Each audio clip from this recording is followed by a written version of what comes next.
Bom, gente, eu gravei um vídeo ontem comparando os seguidores de Bolsonaro aos seguidores dos cultos dos anos 60 e 70 e as técnicas de lavagem cerebral dos anos 50, durante a Guerra da Coreia.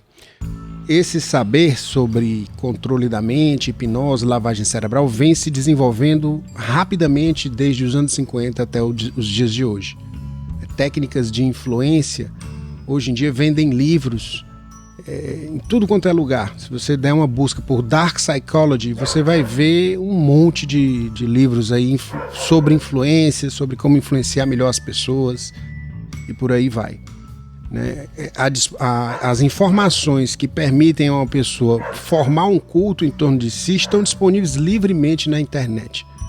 Então eu resolvi montar um esquema bem detalhado sobre como é que eu cheguei a essa conclusão, tá? E fundamentar no modelo BITE, ou mordida, em livre tradução para o português, que é um modelo da psicologia social criado por um psicólogo social chamado Steven Hassan,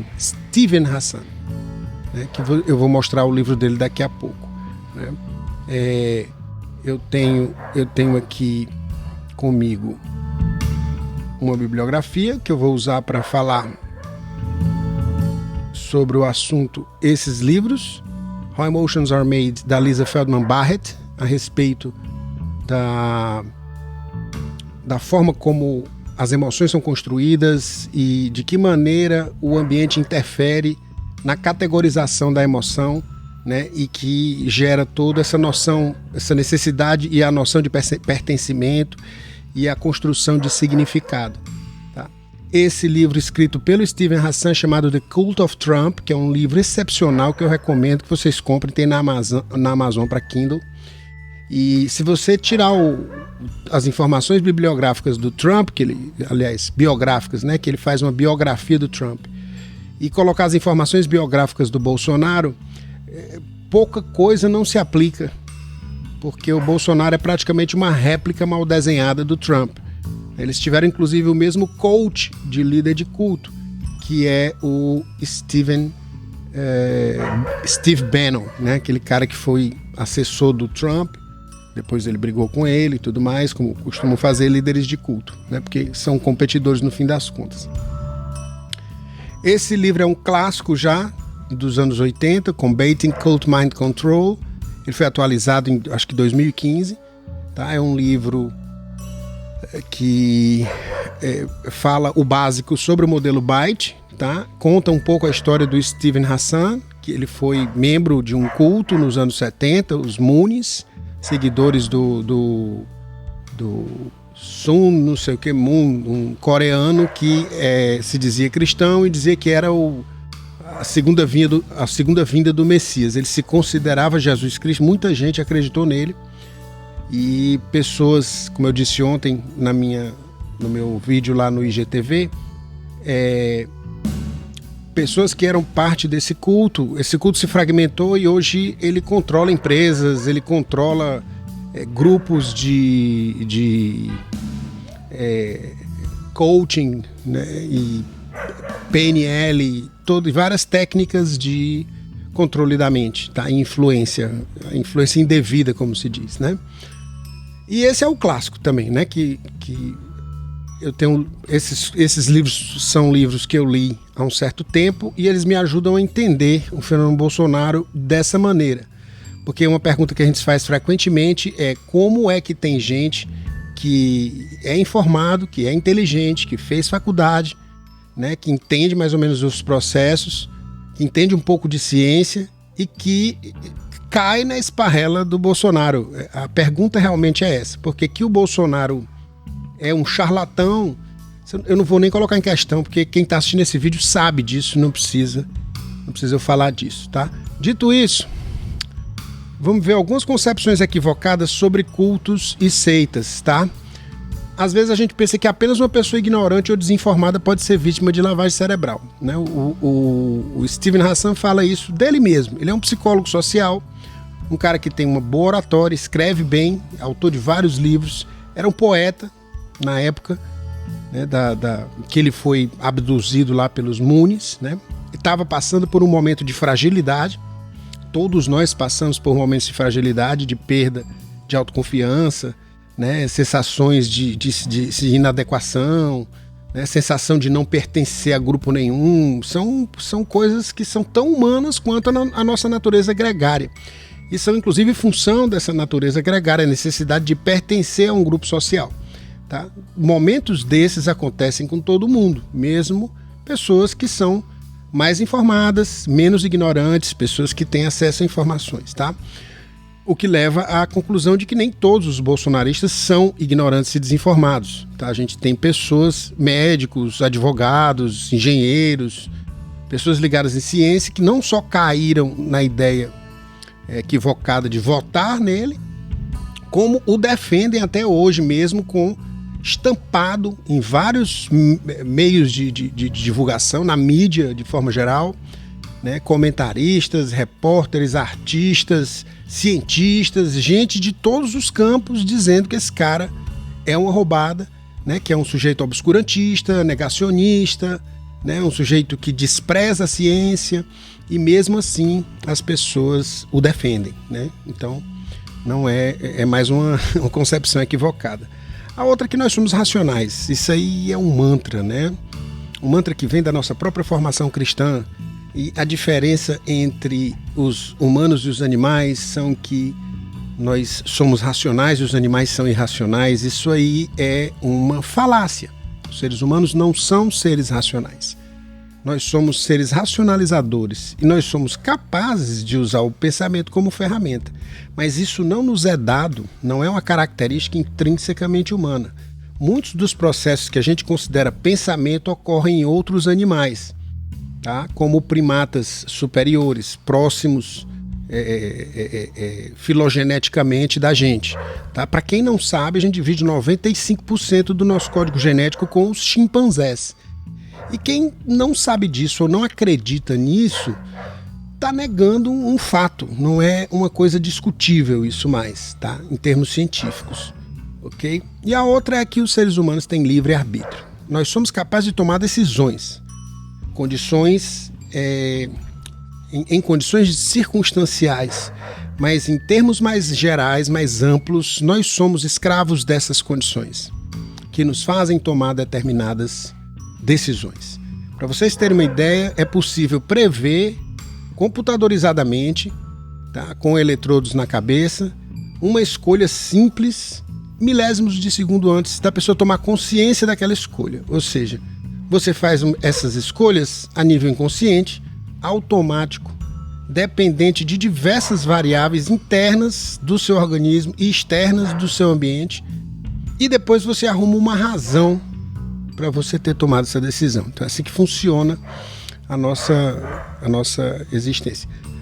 É assim que nós somos, na verdade. E aí isso nos leva a imaginar que só uma pessoa ignorante ou desinformada podia cair nessa esparrela. Mas muita gente cai na esparrela de todo modo. Esperançosamente, saber sobre isso, desenvolver metacognição, pensar sobre como você faz esse tipo de coisa, vai levar as pessoas a fazer isso menos, porque elas vão se precaver contra esse tipo de abuso de influência que tira proveito da nossa fragilidade essencial, que é a nossa natureza humana, tá? Então, quando você toma consciência disso, você fica menos vulnerável a cultos e seitas abusivos, né?